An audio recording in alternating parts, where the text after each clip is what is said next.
మన గేమ్ షోలో 4 రౌండ్స్ ఉంటాయి. 4 రౌండ్స్ ఆడి గెలిచిన వాళ్ళు వెళ్తారు హనీమూన్. మరి మీలో ఏ జంట హనీమూన్ గెలుస్తుందో, ఏ జంటలు గెలవో చూద్దాం. గేమ్ షో స్టార్ట్ చేసే ముందుగా ఫస్ట్ మల్లేష్, అరుణ, అసలు మీ ప్రయాణం ఎలా స్టార్ట్ అయిందో చూద్దాం. Let's watch the flashback of Mallesh and Aruna. వీళ్ళిద్దరి పేర్లు మల్లేష్, అరుణ. మల్లేష్ జీవితం సికింద్రాబాద్ లో రోడ్డు మీద కర్చీఫ్స్ అమ్ముకుంటూ మొదలైంది. అడుగడుగున అన్ని అవమానాలు, ఆటంకాలు ఎదుర్కొన్నాడు. జగమంత కుటుంబం నాది, ఏకాకి జీవితం నాది, సంసార సాగరం నాదే, సన్యాసం శూన్యం నాదే. జగమంత కుటుంబం నాది, ఏకాకి జీవితం నాది. సర్కస్ లో పనిచేశాడు. ఇంకా తనకి పెళ్లి అవదేమోనని అనుకున్నాడు. తన జీవితంలోకి అరుణ వచ్చింది.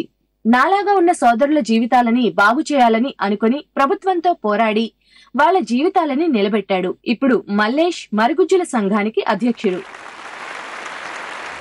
మీ ఇద్దరులో ముందు ఎవరు అడిగారు నేను పెళ్లి చేసుకుంటాను అని? పెళ్లి అవుతుందని నేను అనుకోలేదు సార్. నాది ఇప్పుడు మాకెవరిద్దరు పిల్లలని నేను చాలా ఫీల్ అయ్యేది. ఇప్పుడు ఎక్కడైనా మనం బజార్లో పోతున్నాం అనుకో, ఓ ఫ్యామిలీ ఇంట్లో గొడవ అవుతుంటుంది. గొడవ అవుతుంటే ఏంటంటే వాళ్ళ భర్త వాళ్ళ భార్యను బాగా కొట్టుంటాడు, కొడతా ఏడుస్తుంటుంది. ఆ గలీలో మేము పోయామనుకో పిల్లలు మాకు చూసి ఆనందపడతారు, నవ్వుతూ ఉంటారు, అరే పొట్టోడు వచ్చి నువ్వు మరుగుజ్జు వచ్చిందని. అయితే ఆమె పోయి ఆ పిల్లలు పోయి వాళ్ళ అమ్మ ఏడుస్తుండగా ఆమెకు చెప్తారు, అమ్మ మరుగుజ్జు వచ్చిందమ్మా, పొట్టాయన వచ్చిందమ్మా అని చెప్తారు కదా. మమ్మల్ని చూసి ఆమె బాధ మర్చిపోతుంది, నవ్వుతుంది. కానీ నేను అనుకుంటా అప్పుడు వాళ్ళ నవ్వే నాకు ఆశీర్వాదం అనుకుంటా. ఎందుకంటే ఒక 7 చిట్టోళ్ళని నవ్వుపిచ్చాం మనం. వీళ్ళ నాన్న వీళ్ళమ్మ చాకలి బొంద ఏంటైనా మా ఊరికి వచ్చారు. వచ్చినాక ఇట్లా పిల్లని ఇస్తా ఉంటారు, పండుగ అయిపోయినాక వస్తామని మా నాన్న చెప్పిండు. పండుగ అయిపోయినాకనే మేము పోయినాం. నాకు ఆశ ఉండే అమ్మాయిని చూడాలి ముందు అని. అక్క అమ్మాయిని పిలువని, అరే ఉండరా నువ్వు చెప్తాను. నేను ఫీల్ అంటే చిన్న ఉంటుందా పెద్ద ఉంటుందా చూద్దాం, అసలు ఒప్పుకుంటుందా ఒప్పుకోదా. అందరూ అనుకుంటారు అరే పిల్లగాడు బాగున్నాడు అంటే. నాకు అక్షరం ముక్క రాదు సార్, నేను చదువుకోలే. నేను 5 లాంగ్వేజ్ మాట్లాడతా. Super. Tamil, Malayalam, Kannada, Hindi, Telugu. Super, very good. అని ఆయన మా భార్యని తీసుకొచ్చారు. చూసి నేను ఒకటే బెంచ్ మీదకి వెళ్ళి కింద దిగిన, చూసిన దగ్గర. నేను మా భార్యని ఒకటే అడిగిన, నీకు బిందె దేవుడు నీళ్ళు తీసుకురావచ్చా? మా భార్యని నాకు తీసుకురావచ్చు. నేనంటే నీకు ఇష్టమేనా? ఇష్టం. సరే నువ్వంటే ఇష్టం అంటే ఇష్టం, ఓకే అని అన్నా. స్వాతి గారు, కిరణ్ గారు, అసలు మీ ప్రయాణం ఎలా స్టార్ట్ అయిందో, మీ ఫ్లాష్ బ్యాక్ ఏంటో చూద్దాం. Let's watch the flashback of Swathi and Kiran. ఇతని పేరు కిరణ్. అందరిలాగే తను కూడా యువరాణి లాంటి అమ్మాయిని పెళ్లి చేసుకోవాలని కలలు కన్నాడు. కానీ తన హైట్ ఆ కలల్ని నెరవేరనివ్వదేమోనని కలవరపడ్డాడు. మౌనంగానే తన కలల యువరాణి స్వాతిని ప్రేమించి అక్షరాల రూపంలో తన ప్రేమని తెలియచేశాడు. ఆడుకుంది నాతో జాలి లేని దైవం, పొందలేక నిన్ను ఓడిపోయే జీవితం, జోరువనలోనా ఉప్పునైతి నేనే, పొరుగాలిలోనా ఊకనైతి నేనే, గాలి మేడలే కట్టుకున్న చిత్రమే అది చిత్రమే, సత్యమేదో తెలుసుకున్న చిత్రమే అది చిత్రమే, కథ ముగిసెను కాదా, కల చెదిరెను కాదా, అంతే నిన్ను తలచి మైమరచ చిత్రమే అది చిత్రమే. మనసులు కలిసిన ఈ జంట పోలీసుల సమక్షంలో దంపతులయ్యారు. తర్వాత పెద్దలు దీవించారు. స్వాతి గారు, ఆయనలో మీకేం నచ్చింది? తన మంచితనం, తన తెలివితేటలు. మీకేం నచ్చింది ఆవిడలో? అమాయకత్వం ఉండేది. అమాయకత్వం నచ్చింది. తన తెలివిత చాలా నచ్చింది. మీరు ఆవిడకి లవ్ లెటర్ రాశారా? రాశాను సార్. ఏమని రాశారు? ప్రేమించమని రాశాను సార్. ఎలా రాశారు చెప్పండి, అసలు లవ్ లెటర్లో ఏం రాశారు చెప్పండి. నువ్వంటే నాకు ఇష్టం, చాలా ఇష్టం, నిన్ను ప్రేమిస్తున్నాను నేను అంతే అని రాశాను సార్. ఇది రాస్తే పడతారు అమ్మాయిలు? స్లోగా రాశాను సార్, స్లోలో రాశాను. స్లోలో రాశారా? కవితలో రాశారు? కొంచెం స్లోలో రాశాను. ఎలా రాశారు? నువ్వంటే నాకు చాలా ఇష్టం, నువ్వు లేకుండా నేను ఉండలేను అని రాశాను సార్. ఇంటికి లెటర్ ఇచ్చాను. ఆ లెటర్కి మీరు పడ్డారా స్వాతి గారు? పడలేదా?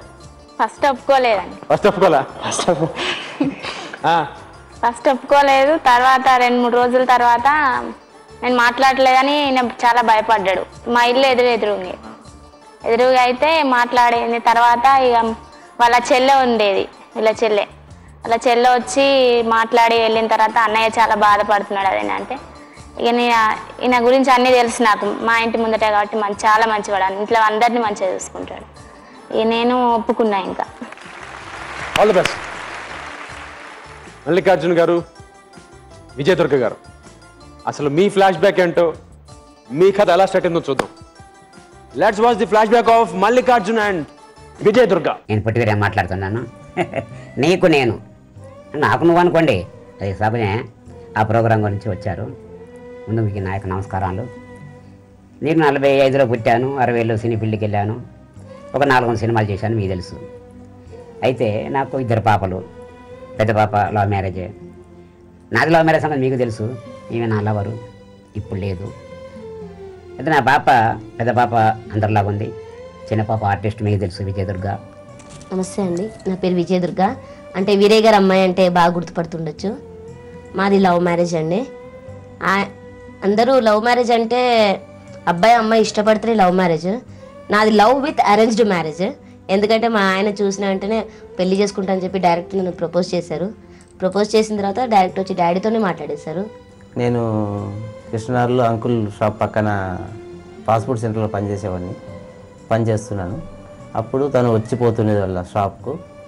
వచ్చిపోతుంటే నేను చూశాను, ఒక 2-3 డేస్ చూశాను. చూసి ఈ అమ్మాయి నేను పెళ్లి చేసుకోవాలని చెప్పి నేను నిర్ణయించుకొని అప్పుడప్పుడు వాళ్ళ షాప్ దగ్గరికి డబ్బా దగ్గర ఫోన్ చేసుకుని పోయేవాడిని. పోయి మాట్లాడడానికి ట్రై చేస్తే మాట్లాడలేదు. ఆ అబ్బాయిలో ఉన్న గొప్పతనం ఏంటంటే నేరుగా నన్ను వచ్చి నీ అమ్మాయి లవ్ చేస్తానని పెళ్లి చేసుకుంటా అంటాడు. నేను అమితాబ్ బచ్చన్, నా పాప ఏమైనా అమితాబ్ బచ్చన్ కూతురా? బాబు చాలా కష్టాలు ఉన్నాయి, నీకు తెలియదు, చిన్నోడివి ఏదో అంటుంటావు. మా కష్టాలు మాకున్నాయి, టైం తీసుకో, మీ వాళ్ళతో చెప్పన్నాను. లేదంకుల్ అన్నారు. లేదంకుల్ నాకు వద్దు, 1 మంత్ టైం ఇస్తున్నాను నీకు అన్నాను. అయినా పర్లేదు, వాళ్ళు వస్తారో రాదో అని చెప్పన్నారు. సో కథ అంతా అయిపోయింది. నా పాపను మ్యారేజ్ చేసుకున్నాడు ఈరోజు, కాబట్టికే మీకు తెలుపుకుంటున్నాను. Thank you. అనురాగం అనురాగంలో ఎన్నో సరిగమలు, అనుబంధం అనుబంధంలో ఏవో గుసగుసలు.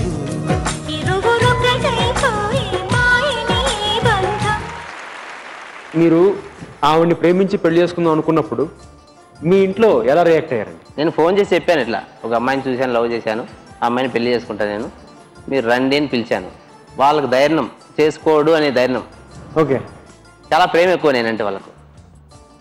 తర్వాత నేను అంకుల్ దగ్గరికి వెళ్ళి చెప్పాను, అంకుల్ నేను ఫోన్ చేశాను, వాళ్ళు రారు, లేట్ చేసే కొద్దీ బాగోదు, మనమే ఇంకా నేనే అంతే పెళ్లి మ్యారేజ్కి మా మమ్మీని తీసుకొస్తానని చెప్పి సరే అన్నాడు. గుళ్ళోకి వెళ్ళాము, ముహూర్తంగా చేసుకున్నాము. ఇంకా మ్యారేజ్ ఒక 15 డేస్ తర్వాత నేను వెడ్డింగ్ కార్డు తీసుకెళ్ళి ఊరికి వెళ్ళి అందరికీ పనిచేశాను. మా బ్రదర్స్ కొంచెం బాధపడ్డారు. తర్వాత మా బ్రదర్స్ ఎవరు రాలేదు, ఇప్పటికి కూడా రాలేదు. 2002లో మా మ్యారేజ్ ఏప్రిల్, ఇప్పటికి కూడా రాలేదు మా బ్రదర్స్. మా మమ్మీ వచ్చిపోతూ ఉంటుంది. మీ నాన్నగారు రావట్లేదు ఇప్పటికి? మా నాన్నగారు లేరు, చనిపోయారు, నా చిన్నప్పుడే చనిపోయారు. Sorry, okay. మా మదర్ ఉంది. మీ అమ్మగారు వస్తారు కానీ మీ అన్నయ్య ఇద్దరు రారు? వాళ్ళు వదిన గారు వాళ్ళు ఎవరు రారు ఇప్పటికీ రాలేదు. ఫోన్లో మాట్లాడతారు ఇప్పుడు అంతే. బాగున్నావా, ఎలా ఉన్నావు, మేము వెళ్ళాం, ఊరు వెళ్ళాం, కానీ వాళ్ళు మాత్రం మీ దగ్గరికి వాళ్ళు రాలేదు, ఇప్పటిదాకా రాలేదు. హైదరాబాద్కి వచ్చారు, వెళ్తున్నారు, కానీ మా దగ్గర రాలేదు. ఇంకా కోపం వాళ్ళకి. All the best. Thank you.